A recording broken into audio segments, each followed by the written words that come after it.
It was a time of stark and sometimes startling contrasts in American life.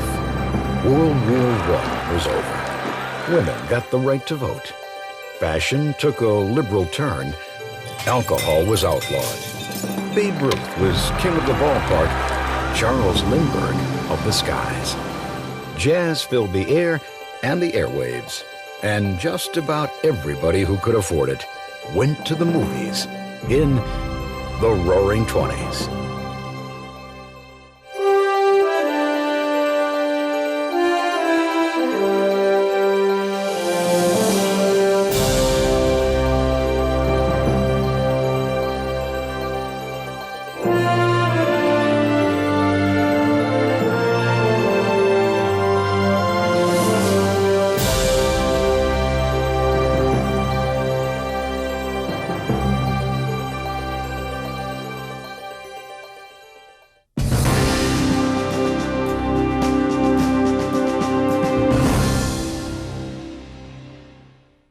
The Roaring Twenties has the reputation as a decade of play and prosperity. Though unemployment was low and many Americans were better off financially, real wealth was concentrated among just a few families. 60% of America's riches were owned by only 2% of the people. The 27,500 wealthiest families had as much money as the 12 million poorest. With the end of World War I, the country desperately wanted to return to normal. But prices shot upward with the increased demand for goods and services, while wages were still low due to a ban on raises and labor strikes during the war. Now that the war had ended, strikes over higher wages resumed. In September 1919, Boston police walked off patrol, citing lousy pay and long hours. Their subsequent absence triggered a free-for-all of looters and vandals. In turn, city officials granted no negotiation. The police force was replaced without the option to return. That same month, 343,000 steel workers staged a nationwide strike, only to taste a violent defeat. When substitute workers were hired, rioting erupted, resulting in the mobilization of federal troops. 18 steel workers lost their lives in the struggle. The walkout lasted 4 months with no reward. As labor unrest spread across the country, some Americans felt it was being fostered by communists, radicals who believed in an economic and social system where prosperity is owned by everyone, and the needs of the whole are more important than those of the individual. Other citizens grew increasingly suspicious of immigrants, fearing they too might be communists. This so-called Red Scare was at a high during the presidential election of 1919, and Ohio Lieutenant Governor Warren G. Harding's campaign promise of a return to normalcy was just what the country wanted to hear and believe. America's present need is not heroics, but healing. Not nostrums, but normalcy. Not revolution, but restoration.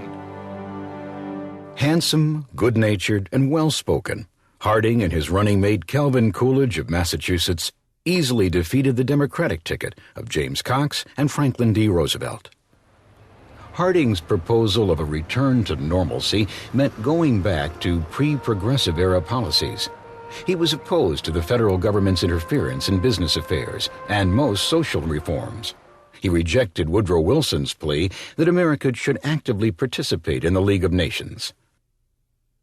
We seek no part in directing the destinies of the old world. Harding's isolationist policy, keeping America out of world affairs, was popular, and his successors, Presidents Calvin Coolidge and Herbert Hoover, followed his lead through the decade. Harding's cabinet was filled with pro-business appointees, including Herbert Hoover, head of the Commerce Committee, Charles Evans Hughes, Secretary of State, and Andrew Mellon, Secretary of the Treasury. In 1923, he presented Congress his Mellon Plan, which on the surface sought a general reduction in income taxes.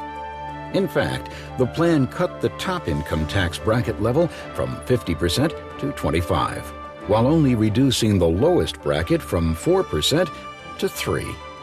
Congressman William P. Connery of Massachusetts was outraged. When I see a provision in this Mellon tax bill which is going to save Mr. Mellon himself $800,000 on his income tax and his brother $600,000 on his, I cannot give it my support. Nevertheless, the Mellon plan passed, as did his proposal to raise tariffs on imported goods to one of the highest levels in history. Americans soon stopped buying foreign-made products, and that made it almost impossible for France and Great Britain to repay their war debts to the United States. Meanwhile, Secretary of Commerce Hoover aggressively helped American businesses recover from the war effort, while Secretary of State Hughes convinced the leading world powers to reduce the size of their navies. Despite these recoveries and Harding's popularity, by the end of his 3rd year, scandal rocked his administration. His old poker buddies from Ohio, whom he'd handed jobs in government, were caught taking bribes. Harding expressed his disappointment. I have no trouble with my enemies, but my friends, they're the ones that keep me walking the floor nights. The worst offense of the notorious Ohio gang involved Secretary of the Interior Albert Fall. During the Progressive Era, oil-rich public lands located in Teapot Dome, Wyoming, and Elk Hill, California, were set aside for use by the Navy. Fall transferred control of those lands to his Interior Department, and then secretly leased them to oil companies in exchange for $100,000 in bonds, cattle, and cash.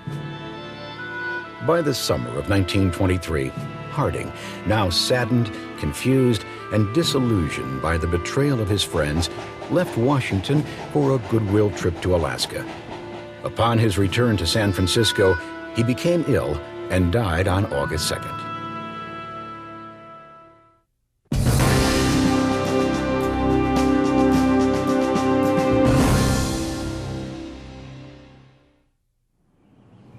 Harding's Vice President Calvin Coolidge assumed office.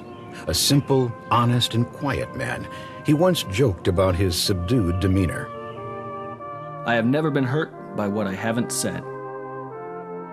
Silent Cal, as Coolidge was nicknamed, was elected president 1 year later, receiving almost 16 million votes, and would have easily won a second term, but unexpectedly decided not to run. With Coolidge at the helm, continuing Harding's pro-business policies, it was boom times for the American economy. Over 40% of the world's wealth belonged to Americans, with 11,000 millionaires living in America by 1926. Low interest rates meant that the construction of plants, homes, and office buildings soared. By the end of the era, construction had begun on the mammoth 102-story Empire State Building. Meanwhile, on the streets below, millions of Americans learned to drive. At the beginning of the Roaring Twenties, there were only 8 million automobiles registered in the U.S. By the end of the decade, more than 23 million. Henry Ford made a bold prediction. When I'm through, everyone will be able to afford one, and about everyone will have one. America's new love affair with the car spurred production of rubber, steel, glass, and gasoline. A mobile America wanted new roads, new destinations, and new places to live. The suburbs. Automaking became a major American industry. To meet demand, automakers perfected the assembly line method of manufacturing, and many other industries followed their lead. Scientific management, championed by Frederick Taylor, revolutionized American business by identifying the most time-efficient ways to complete a task and increase production beyond the rate of technology. Farmers adopted modern methods of production, but with an entirely different result. Larger, more efficient farms, utilizing more farm machinery than human laborers, created an overproduction of farm commodities. Many farmers had borrowed money to expand their farms and buy equipment when demand was high during the war. Now, falling prices and income forced many into bankruptcy. congressmen from farm states unified as the Farm Bloc and proposed price supports and legislation to aid farmers. Repeatedly, President Coolidge vetoed their attempts. Farmers wished that Silent Cal would just remain silent. His remarks brought them little consolation. Well, farmers have never made much money. I don't believe we can do much about it. Urban workers were much better off than farmers. Despite a decline in labor union membership, average wages increased by 20%. A more startling increase was in the number of homes with electricity. Between 1913 and 1927, the number grew by 465%. Soon, moderately priced electrical conveniences like vacuum cleaners, washing machines, and refrigerators were found in more and more American households. Chain stores like Sears and J.C. Penney did a brisk business selling ready-made clothes. And grocery cafeterias like Piggly Wiggly, the forerunner of the modern supermarket, offered everything from canned foods to sliced bread. Advertising lured consumers into the stores, and readily available credit using the installment plan made buying easy. Americans suddenly found they had much more time for community and leisure activities. Telephones and later radios became common in most middle-class homes. Mass transit, streetcars, and subways provided mobility for city dwellers, and the airplane was used to move mail from coast to coast. In 1927, Charles Lindbergh flew his airplane from continent to continent. Lucky Lindy's solo 3,614-mile flight across the Atlantic Ocean to Paris ensured his place as America's new hero. 4 million people witnessed Charles Lindbergh's triumphant return to America, showering him with thousands of pounds of ticker tape as he paraded up Broadway. Lindbergh's flight also captured the imagination of the public and stirred their interest in flying. I look forward to the day when transatlantic flying will be a regular thing. Soon, the single-engine Lockheed Vega and the Ford Trimotor airplanes were carrying as many as 10 passengers, and already mobile America became even more so. By the end of the Roaring Twenties, 43 airlines were operating in the United States.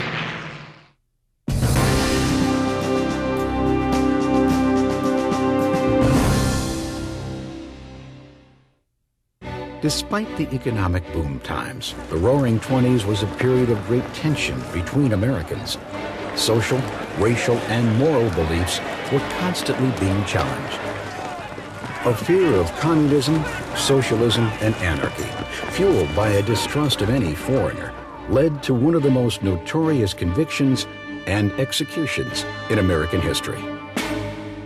2 Italian immigrants, shoemaker Nicola Sacco and fishmonger Bartolomeo Vanzetti, were accused of robbing and killing a factory paymaster and a guard. Sacco and Vanzetti admitted to being anarchists, people who want to abolish all forms of government, and to being draft dodgers during World War I. However, both maintained they had not committed the crime.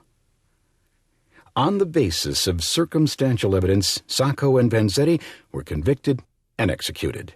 Their guilt or innocence is still debated today. Guilty or not, the case personified the fear Americans had of immigrants. Some paranoid citizens felt immigrants took jobs rightfully belonging to American citizens. Others felt too many immigrants were political radicals. Between 1919 and 1921, the yearly number of new immigrants had shot up from 141,000 to 805,000. And Congress bowed to the pressure of Americans with nativist attitudes by passing a new law limiting immigration into the U.S. Additional restrictions were imposed 3 years later when the National Origins Act of 1924 further limited immigration. The acts discriminated against people from Eastern and Southern Europe, mostly Roman Catholics and Jews, and excluded the immigration of Japanese citizens altogether. The laws did not apply to immigrants from the Western Hemisphere, however, and approximately 1 million Canadians and 500,000 Mexicans crossed the borders into the U.S. The increasing popularity of nativism also stirred the resurgence of the Ku Klux Klan, whose members had tormented and killed many African Americans in the South after the Civil War. The new Klan extended their bigotry to anyone not American, not Protestant, not white, while attempting to stamp out unions and saloons. By 1924, it boasted a membership of more than 4 million members.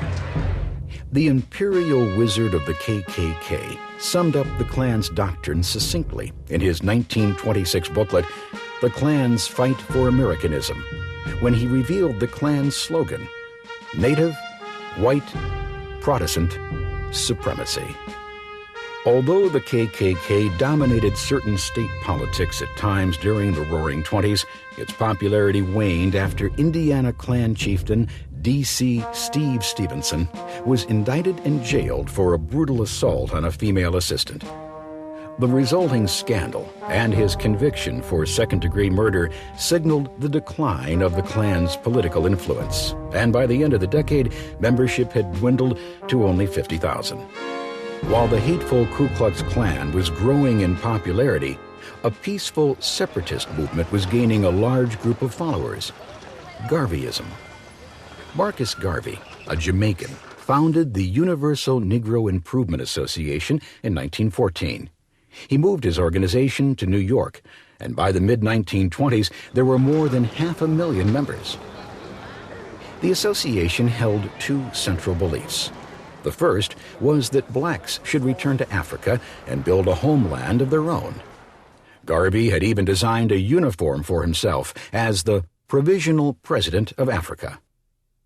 Second, Garvey insisted his followers should not envy or imitate whites or seek integration. Black is beautiful, he declared, and you are better than white people. Garvey started a successful newspaper and a steamship company to help raise funds for the cause. But the steamship company, the Black Star, failed. He was convicted of mail fraud and sent to prison. Only a handful of his followers actually returned to Africa, but Marcus Garvey's fundamental belief in the dignity and pride deserved by all African Americans certainly lives on.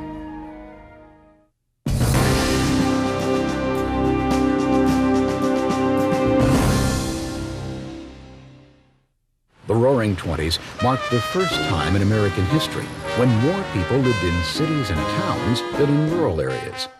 Americans moving to cities from small villages had to adapt not only to new and challenging physical living conditions, they encountered a new, more permissive moral environment as well. Two events fittingly demonstrate the clash between traditional moral values of the country and the modern mores of the city: the Scopes trial and Prohibition. In 1925, the state of Tennessee passed a law that outlawed any teaching of English biologist Charles Darwin's theory of evolution. Darwin's book, The Origin of Species, challenged contemporary beliefs about creation and outraged fundamentalist Christians' literal interpretation of the Bible, believing God created the universe in 6 days. John Scopes, a high school biology teacher from Dayton, Tennessee, believed Darwin was right, and despite the state law, taught his students the theory of evolution. As a result, Scopes was charged under the Anti-Evolution Statute and went to trial for the misdemeanor. The American Civil Liberties Union, or ACLU, which had been founded during the Red Scare earlier in the decade, hired the most renowned trial lawyer of the day, Clarence Darrow, to defend Scopes. The prosecutor was equally well known: William Jennings Bryan, a 3-time candidate for president, skilled orator, and fundamentalist Christian. The press had a field day and called it the monkey trial, as the big city reporters repeatedly made fun of rural values. Darrow defended his stance. We have the purpose of preventing bigots and ignoramuses from controlling the education of the United States, and you know it. And that is all. Although the judge found John Scopes guilty of violating the state's law, Many felt that Clarence Darrow had actually won the case because he had managed to get William Jennings Bryan to admit on the stand that he did not actually believe the Earth was created in 6 24-hour days. The Tennessee Supreme Court later overturned the verdict on a technicality, and Scopes was set free. But the debate over teaching the theory of evolution in schools still continues.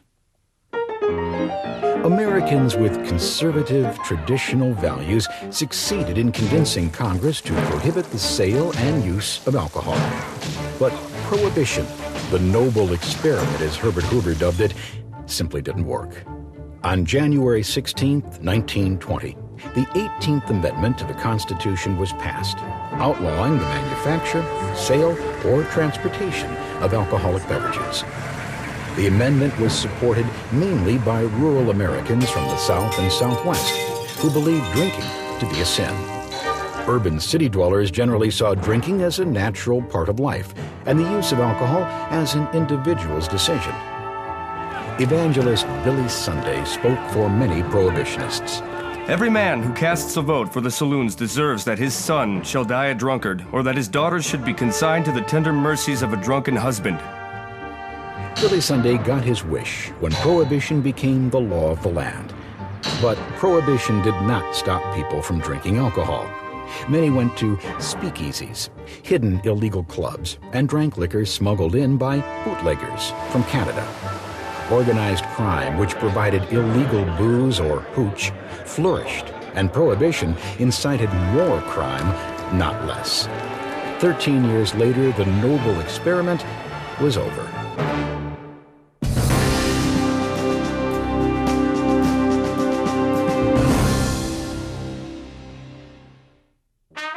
The Roaring Twenties are often called the Jazz Age, a time when new forms of art like jazz emerged with a distinctly American flair. Anti-war literature, like Ernest Hemingway's The Sun Also Rises, found favor with Americans, as did the writing of F. Scott Fitzgerald, whose Great Gatsby depicted the new American dream of wealth and success, while Sinclair Lewis examined the realities of life in small-town America, revealing its greed and lack of culture. On the stage, groundbreaking playwrights like Eugene O'Neill presented dramas that focused on family conflict and isolation in the modern age. Artists such as Georgia O'Keeffe depicted life in urban America in the 20s. Nowhere was America's uniqueness more evident than in her music. From George Gershwin's instant success with Rhapsody in Blue and Concerto in F, to the phenomenal growth of a truly American musical form, jazz. Jazz was born in New Orleans in the early part of the century, a blend of the blues and ragtime. Migrating African Americans brought this new music to the North, a great many settling in the Upper West Side of New York City in an area called Harlem. Harlem became the center not only for jazz, it became the heart of African American creativity during the Harlem Renaissance. From poets like Langston Hughes to performers like Duke Ellington, to songstress Bessie Smith, who sold 1 million recordings of downhearted blues. By 1927, Smith was the highest-paid African-American performer in the world. Singer, dancer, comedian Josephine Baker, on the other hand, chose to live and work in Paris, spreading the influence of the Harlem Renaissance even to Europe. Women and men found pleasure and entertainment listening to the radio. And for many, radio became their main source of news about the world. Americans were also leaving their homes to find new entertainment at the movies. By 1925, filmmaking had become the nation's 4th largest industry, and there were more than 20,000 movie houses nationwide, many of them elaborate picture palaces. With the advent of talkies, movie attendance doubled. Women also saw a new image emerge for them in the Roaring Twenties, the flapper. Having finally gotten the right to vote with the passage of the 19th Amendment to the Constitution, emancipated women threw out their corsets, high-lace shoes, and dull floor-length dresses. They bobbed their hair and wore short skirts. A woman of the Roaring Twenties also had new choices. She didn't necessarily have to be a housewife anymore. Instead, she could choose whether to marry at all, have children, go to work, or build a career. Marriage became more of a romantic choice. Equality was not prevalent in the workforce, with women usually earning much less than men, even when they performed the same job. Medical schools went so far as to impose strict quotas on the number of women allowed to enter. Americans were also reading. 8 million more Americans were reading newspapers by the mid-20s, many enjoying tabloids and magazines that featured sensational stories about gangsters and entertainers. By the end of the decade, 10 magazines had circulations of more than 2 million. Literacy was on the rise. The number of people attending high school had quadrupled since 1914, and high school was no longer just for college-bound students. Americans also discovered the pleasures of watching professional sports. From baseball's Leroy Satchel Paige to boxing's Manasseh Mauler Jack Dempsey. Entertainment of all kinds became part of the legacy of the Roaring Twenties, as Americans spent over $4.5 billion on entertainment, much of it on pastimes and fads. Some of those fads, like flagpole sitting or dance marathons, seem so silly now. These images of an almost adolescent America, finally free of the fear and drudgery of war, are how most people view the Roaring Twenties. And in fact, it was a brief period of relative prosperity. Unfortunately, despite the outward appearance of stability, the American economy was crumbling, and by late 1929 would be brought to its knees by the start of the Great Depression. But until the stock market crashed, the 20s were indeed roaring.